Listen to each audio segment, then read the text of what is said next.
Bienvenidos nuevamente a este segundo módulo del curso de autoconocimiento.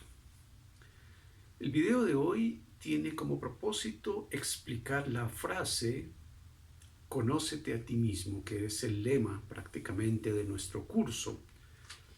Bueno, como ustedes saben, es una frase que estaba escrita, o mejor tallada, en las rocas de el famoso templo de Apolo o el oráculo de Delfos. Voy a explicar el origen mitológico de la frase, luego el uso filosófico que hace Sócrates de esa frase y luego la importancia práctica hoy para nuestro curso de esa frase. Bueno, entonces tenemos que es una frase que está tallada, escrita en el oráculo de Delfos. Pero ¿qué es esto de este oráculo y quién es Apolo? Bueno, resulta que Apolo es un dios, digamos, es un dios olímpico, es un dios muy importante de la mitología griega, y como tal es un dios que tiene unas funciones específicas. La función precisamente de Apolo es la inspiración en el arte, la inspiración poética, la inspiración musical, es también el alumbramiento de una idea, y esto será muy importante para Sócrates porque en su método mayéutico, digamos, el conocimiento es un dar a luz una idea, una sabiduría propia. Resulta entonces que Apolo era un dios que no tenía templo. Entonces se convierte en un delfín, por eso el oráculo de Delfos se llama Delfos en honor al delfín, debido a que Apolo se convierte en un delfín y guía a unos marineros a construir este oráculo, los lleva prácticamente hacia el monte Parnaso, donde estas personas construyen este templo Apolo, inspirados por el mismo Apolo. Es, es sabido pues que los dioses gustaban de ser adorados de alguna otra manera, ¿no? Entonces resulta que en ese lugar donde se construyó el templo, según Homero, según las leyendas, pues había una serpiente o un dragón, el dragón Pitón, que fue prácticamente vencido por Apolo, ¿no? Esto es muy importante porque luego la pitonisa, la sacerdotisa de Apolo, pues adquirirá este nombre debido a el dragón o a la serpiente que cuidaba esta zona prácticamente, ¿no? Se cree, Homero nos cuenta en los himnos, que este dragón amenazaba a la madre de Apolo. Entonces Apolo mmm, lo vence y curiosamente lo incorpora, ¿no? Lo absorbe, digamos, o podría creerse que al tragarse la serpiente, pues adquiere el poder también de la serpiente y como tal también la pitonisa es una representación de la sabiduría del dragón o de la sabiduría de la serpiente, o algunos dicen también de la sabiduría telúrica, en el sentido de que la serpiente pues es un animal que vive en las profundidades, aunque también es un animal que puede salir a la superficie, incluso estar en los árboles, es decir, un animal muy hábil, muy sagaz, que puede estar en lo profundo, en la superficie y elevarse también, ¿no? Bueno, entonces Apolo vence a esta serpiente, mmm, la pitonisa adquiere su nombre y un curioso don, el don de la profecía. Eh, Se cree que en ese templo, en ese lugar geográfico, convergían algunas corrientes, podrían ser telúricas, o algunos gases mejor de la tierra, y que esta mujer inhalaba estos gases y entraba en trance, y a raíz o gracias a estas sustancias podía profetizar. Bien, era un oráculo visitado por muchas personas de cualquier estrato, digamos. Es decir, que se podían hacer consultas sencillas, consultas de salud también. Recuerden que la serpiente luego va a ser un símbolo de, de la medicina, de Esculapio. Incluso, pues, los médicos se van a considerar descendientes de Apolo, ¿no? Resulta que las personas acudían al templo y le preguntaban cualquier asunto, un asunto familiar como también un asunto político e importante. La pitonisa daba sus mensajes, no eran mensajes directos, digamos, o concretos, sino que, como dice Heráclito, los oráculos hablaban en símbolos, en señales, en signos que la sacerdotisa, o mejor aún, otros sacerdotes lo interpretaban. Bueno, esa es la explicación mitológica. ¿Qué tiene que ver esto con Sócrates? Pues resulta que Sócrates tenía un amigo que se llamaba Querefonte, y resulta que Querefonte fue al oráculo y le preguntó si había alguien más sabio que Sócrates. Entonces el oráculo de Delfos, la pitonisa, dijo que no, ¿no? Esto dio a entender pues que Sócrates era el más sabio.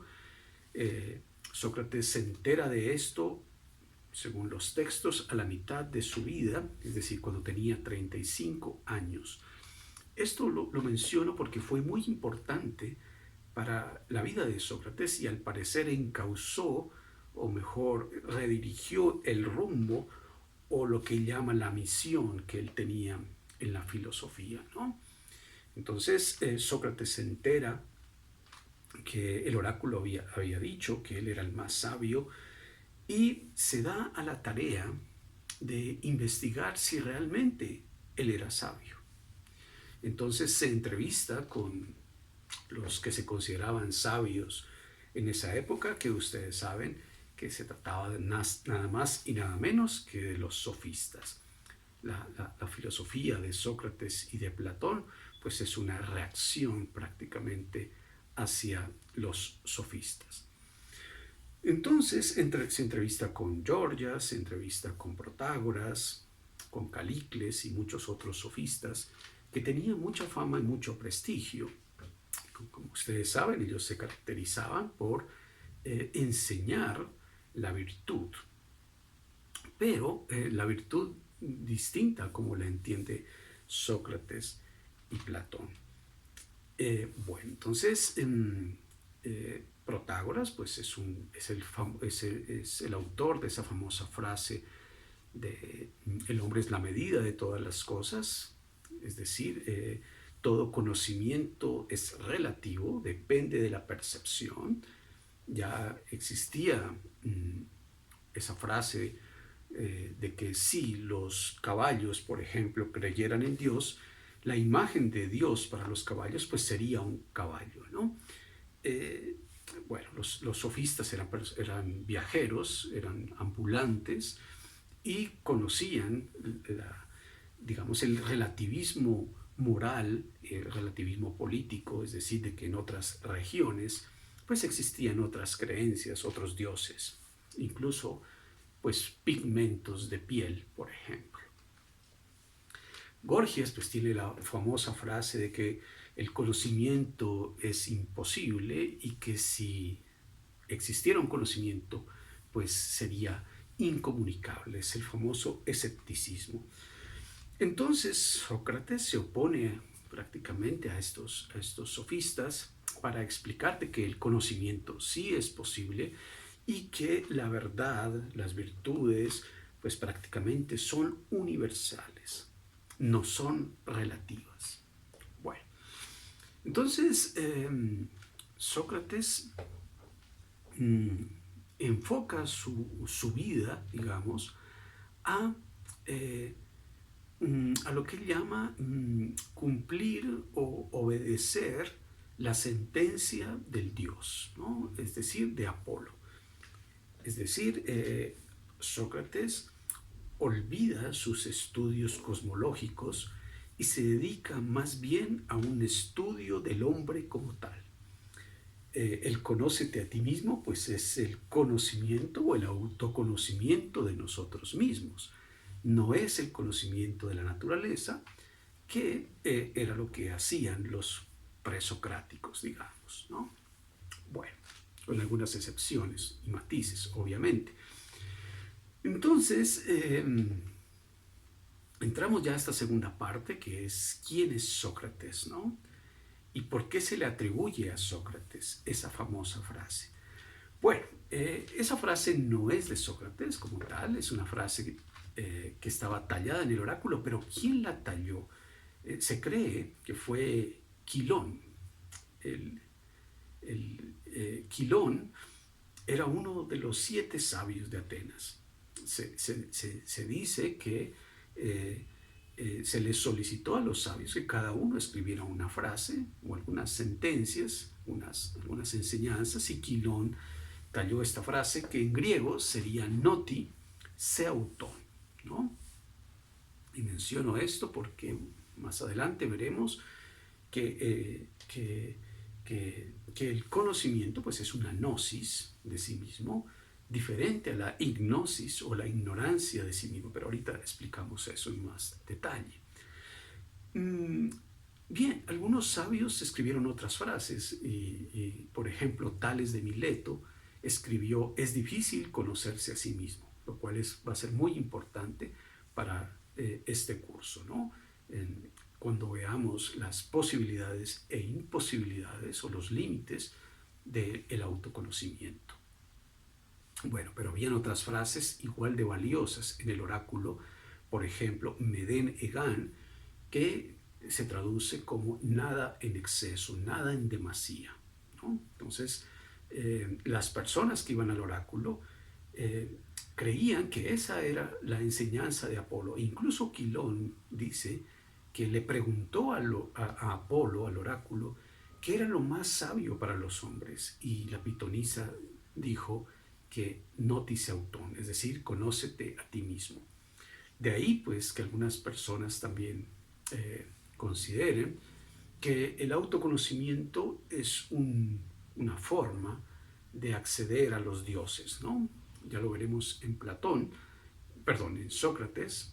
Sócrates y Platón se confunden bastante, pues porque Sócrates no escribió nada y al parecer pues Platón revivió a Sócrates, pero algunas cosas pues son solo de Platón y otras cosas son solo de Sócrates. Bueno, entonces mencioné esto anteriormente para decir que conócete a ti mismo tiene también un complemento que es conócete a ti mismo y serás como los dioses. Eso lo explicaremos en un momento, porque el autoconocimiento es el conocimiento del alma, y el alma es lo más parecido a lo divino, ¿no? Anaxímenes, por ejemplo, ya había explicado, digamos, que el sustento o lo que ellos llaman el arjeo, la causa o el fundamento, o más bien la unidad de la naturaleza, pues estaba en el aire,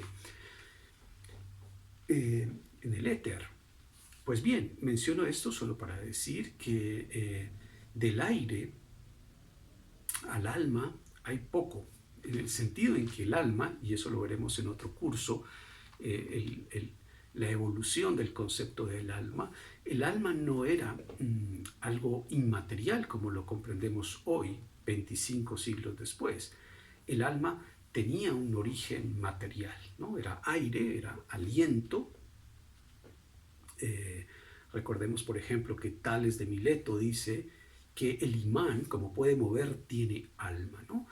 Y en Homero el alma, pues también es una sombra, pero es una sombra visible.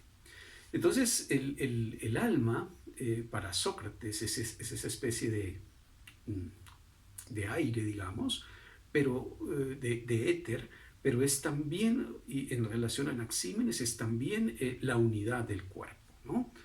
Bueno, eso es algo muy complejo que lo explicaremos detalladamente porque eh, el alma, pues, en estos filósofos digamos que es distinta. Por ejemplo, el alma en Aristóteles como la forma del cuerpo, digamos, como digamos, como un principio vital y biológico del cuerpo. Y ya el espíritu es otra cosa, ¿no? Bueno, pero y el alma en Platón, pues digamos que es una concepción más evolucionada y elaborada de la concepción de Sócrates. Pero mencioné o relacioné, y espero no equivocarme, entre la concepción de Anaxímenes del aire a la concepción socrática, en el sentido en que el alma era lo más parecido a lo divino, era el éter, digamos, pero era también como Argé, aquello que podía unir el cuerpo, ¿no? Era lo que podía jerarquizar el cuerpo, gobernar el cuerpo. Por eso el autoconocimiento es también autocontrol, ¿no? Incluso la palabra griega para autocontrol, que es sofrosine, es una palabra que a veces se traduce como autoconocimiento. Es decir, una persona que se autoconoce es una persona que se gobierna a sí mismo. Incluso Tales de Mileto en sus sentencias, pues tiene una de que es gobiérnate bellamente a ti mismo, ¿no? Bueno. Dentro de los 7 sabios y dentro del templo también existían otras frases talladas con cincel, digamos, como por ejemplo eh, la mesura es lo mejor, ¿no? Muy parecida a Medén y Gan, ¿no? Bueno, entonces creo que la frase en griego era metrón aristón, ¿no? Si recuerdo bien, ¿no? Es decir, lo mejor era la medida, ¿no? La mesura, digamos, ¿no? Ser mesurado en el hablar, en el pensar, en actuar. No actuar, no pensar, no desear precipitadamente, ¿verdad? Bueno, entonces menciono solo este contexto para decir pues que el oráculo de Delfos y que Sócrates pues bebió de todo esto, o que eso era lo usual, digamos, o en Grecia, ¿no? Los famosos 7 sabios de Atenas pues eran personas muy respetadas. Bueno, entremos ahora sí más detalladamente a Sócrates. ¿Quién es Sócrates y cuál es el método socrático? Bueno, Sócrates es una persona que no escribió nada, vivió 70 años. Sócrates es famoso no solo por hacer uso del oráculo, de la frase de Delfos, del conócete a ti mismo, sino por esta otra frase irónica, digamos, que es el solo sé que nada sé, ¿no? Y aquí ya entramos a lo que es el método socrático. El método socrático, pues, es un método dialéctico, pero el método dialéctico tiene muchos momentos o formas o características. Vamos a mencionar algunas de ellas. El método dialéctico, que es un método dialogal, diferente al método monogal, es decir, el diálogo opuesto al monólogo, es el diálogo con otros en el ágora, en la calle, en la plaza. Esto es muy importante porque los sofistas enseñaban en recintos. Era una enseñanza privada, ¿no? Y por eso se pagaba por ella. Sócrates se abre un diálogo en lo público, ¿no? En la calle. Se encontraba con alguien y se entrevistaban. Lo entrevistaba, etc. Esa es una característica del diálogo, ¿no? Un diálogo público con los otros. La segunda característica de los diálogos socráticos es que son aporéticos. ¿En qué consiste esto? Un diálogo aporético es un diálogo que nos deja en aporía, ¿no? Que nos deja en duda, que nos deja en paradoja, que nos deja digamos, en pregunta, ¿no? Por lo general, los diálogos socráticos se diferencian, digamos, de algunos otros diálogos ya estrictamente platónicos en que no tienen un, digamos, un final. Son diálogos que quedan abiertos. Bueno, bueno, no sé si me equivoqué en esto si todos los diálogos, digamos, si los diálogos platónicos también son aporéticos, ¿no? Y es probable, es decir, diferenciar a Sócrates y Platón es muy, muy complicado, ¿no? Bueno, entonces, otra de las características del método es que es irónico, ¿no? El estilo de Sócrates es irónico. Un ejemplo es, bueno, voy a entrevistar a alguien que se considera sabio, entonces Sócrates le dice, bueno, yo quiero que hablemos de, por ejemplo, la justicia, porque yo no sé nada de la justicia. O la otra persona dice, yo sé esto de la justicia, esto es muy, muy importante. ¿En qué sentido? Porque la persona acude a Sócrates. Recuerden que él entrevistaba a los que se creía que tenían un saber, a los que tenían una verdad dada una verdad dada por hecho, una verdad de la que estaban convencidos. Se consideraban justos, se consideraban moralmente correctos, se consideraban buenos militares, buenos políticos. Y Sócrates entra al diálogo y pone a prueba eso. Esto es interesante porque los diálogos socráticos pues son diálogos sobre los preconceptos, sobre los prejuicios, sobre las autoconcepciones, pueden ser inconscientes, sobre los presupuestos que tenemos de nosotros mismos e incluso de la vida, ¿no? Personas que, por ejemplo, tienen seguro de qué es la felicidad. Y, por ejemplo, hoy, y eso lo veremos al final, hoy las personas tienen por seguro de que la felicidad es la fama, el dinero, el poder. Y Sócrates entra a interrogarlos. Lo curioso es, aquí está su famosa ironía, y es que él dice, bueno, pero si tú gobiernas, si tú eres militar, bueno, si tú hablaste con un sofista, qué curioso que andabas con los sabios y no sabes, ¿no? Y no solo no sabes de la felicidad, sino que no sabes que no sabes. Es decir, no sabías que era la felicidad, pero también ignorabas que no sabías lo que era la felicidad, ¿no? Hay una doble ignorancia, ¿no? Muy, muy curioso de Sócrates, porque a Sócrates se lo condenó a muerte también, porque era un personaje muy incómodo. El apodo que él tenía era el Tábano de Grecia, el Tábano de Atenas, perdón, un zancudo, un aguijón, digamos, que entraba a incomodar a cualquier persona, ¿no? Si alguien se creía muy bello, pues él le decía, bueno, hablemos de la belleza, ¿no? ¿Qué es la belleza? Que luego Platón va a tomar, digamos, para explicar la belleza en sí, que es ya el origen de las palabras como esencias, ¿no? Que lo vimos en el primer módulo, el origen de la esencia, la belleza en sí, el bien en sí.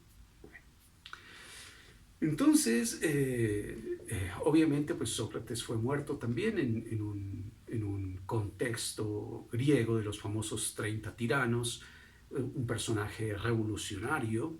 Se cree que desobedeció una orden de los 30 tiranos, esa famosa anécdota o experiencia de no capturar al león de Salamina, sino resistirse. Es decir, un personaje que tenía una autonomía y que de alguna u otra manera era fiel a sus principios.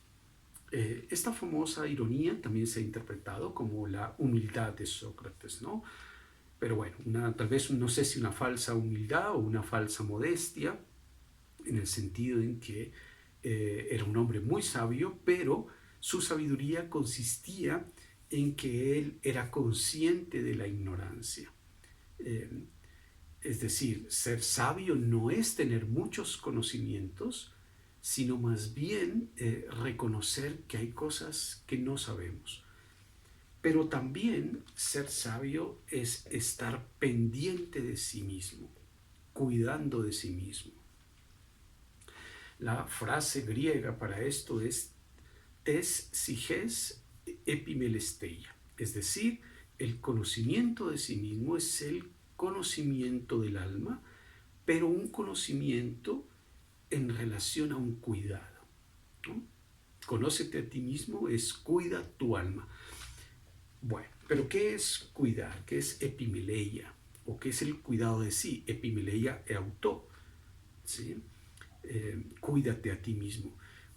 El cuidado de sí mismo, el cuidado del alma, pues es la ejercitación del alma, la ejercitación de la inteligencia, es el desarrollo de la inteligencia y el desarrollo de la parte racional del alma. Y aquí entramos ya a la tercera parte, que es la división del alma. Bueno, aquí nuevamente se confunde Sócrates y Platón. Y voy a hablar de la división del alma, por ejemplo, que Platón hace en el diálogo Fedro. En este diálogo, Sócrates habla con alguien y terminan digamos, en un diálogo hablando de las partes del alma. Entonces hay una parte del alma que es la parte racional, hay una parte del alma que es la parte, digamos, pasional, deseante, y hay otra parte que es la parte volitiva, la parte que decide. La imagen que menciona Platón en este diálogo, que es muy interesante, es el auriga con dos caballos, ¿no? El caballo negro es el caballo de las pasiones, digamos, de los impulsos, de la precipitación, de los instintos, si se quiere. El caballo blanco es la parte que decide, la parte que actúa, la parte volitiva, pero el áuriga es la parte racional, es el famoso logos platónico. Bien, hay tres logos, ¿no? El logos instintivo, que es el que se relaciona con el mundo, el logos de los sentidos, digamos, es el alma o es la inteligencia, digamos, dedicada o encargada o con la función de los sentidos. Está el logos que decide, ¿verdad? Que actúa como un caballo blanco, es también la praxis, si se quiere. Y está el tercer logos, que es el logos más puro, digamos, más bello, que es el logos racional, ¿no? El logos que piensa, digamos, que piensa antes de actuar, que piensa antes de precipitarse, ¿no? Es el que gobierna prácticamente a los dos caballos. Entonces el carruaje, digamos, andaría muy bien si pensamos correctamente. Por eso a Sócrates y a Platón, pues se los ha considerado los padres del racionalismo. Sin embargo, en ningún momento, y creo que en esto se precipitan algunos filósofos, en ningún momento Platón y Sócrates eliminan al caballo negro.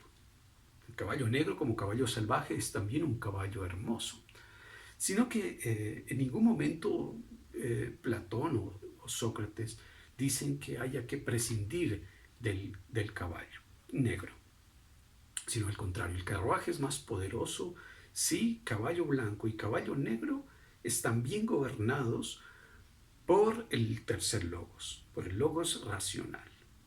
Bueno, entonces el cuidado del alma es el cuidado del tercer logos para poder tener una vida buena, una vida feliz. Entonces, la felicidad es también proporcional, digamos, a el cuidado del alma. Por eso el conócete a ti mismo es también una herramienta, si se quiere, o una forma de vida un modo de ser para poder tener una vida feliz, una vida buena. Bueno, vamos a concluir entonces, ya estoy extendiéndome un poco, discúlpenme. Bueno, vamos a concluir. ¿Qué es lo práctico de todo esto, no? Bueno, de Grecia y de Sócrates nos distancian pues muchos siglos, pero lo práctico es, a mi modo de ver, o como podemos encauzar este curso, es las partes del yo, si se quiere, o las partes del alma, o la fragmentación del alma, ¿no? La fragmentación del ser. En ese sentido, entonces, creo, o podemos explicar, de que en nosotros hay unas partes que quieren unas cosas, pero hay otras partes que quieren lo contrario, ¿no? El ejemplo que pusimos en el curso fue los vicios, los malos hábitos. Hay una parte, por ejemplo, que quiere fumar, digamos, qué sé yo, digamos que es el caballo negro, una parte impulsiva, una parte irracional, si se quiere, pero hay también una parte que es consciente de que fumar le hace daño, ¿no? Esas dos partes son antagónicas dentro del mismo ser, es decir, hay una autocontradicción. Bueno, entonces el autoconocimiento entraría a conciliar las dos partes, a negociar, una negociación con nosotros mismos, por una mediación que sería el tercer logos. Este tercer logos es la sabiduría. Recuerden que gnosis, del noti seutón, es también sabiduría, ¿no? La parte sabia, entonces, en nosotros sería la parte que negocia o concilia la parte impulsiva, en este caso el querer fumar, por ejemplo, con la parte que actúa, ¿no? Entonces, el conocimiento de sí mismo es la búsqueda, digamos, del equilibrio interno, ¿no? Esa parte que se ha llamado negativa no es una parte por exorcizar o por extirpar. La parte negativa es una parte para comprender, es una parte para integrar, es una parte para poder, para hacer que funcione de alguna otra manera con la parte a la que se le opone.